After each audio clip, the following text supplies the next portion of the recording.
Hi guys, in this video I'm going to show you how to perform multiple regression in LibreOffice Calc. It's very simple. If you're familiar with how to do this in Google Sheets or in Microsoft Excel, you're going to easily figure this out. But just very quickly, I have a little data set here that we're working with. I've clearly marked my dependent variable with y, and I have two independent variables, and I want to run a multiple regression here.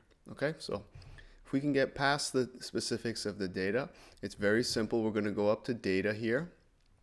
We're going to choose statistics. This is where all the basic statistical techniques are located in Calc.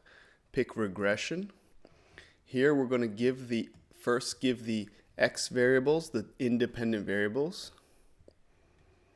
Notice I take the names of the variables. That's a good idea.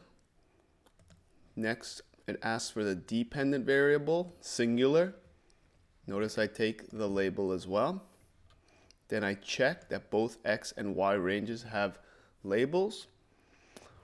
And you can go ahead and select some options here if you like. For example, I don't want to see all this. I just want the basic output, which is sufficient. And where do you want this output to be shown? I'm just going to show it right here. Hit OK. Bam! It performs the multiple regression. It builds the model, and let's just quickly look at the most important items here. The coefficients. Let's go ahead and highlight some of these things.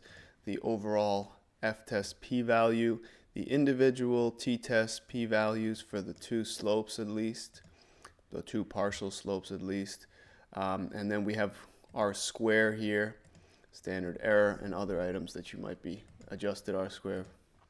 Other items that you might be interested. Of course, everything here is of interest, but I would argue that these are the highlights. I've literally highlighted them.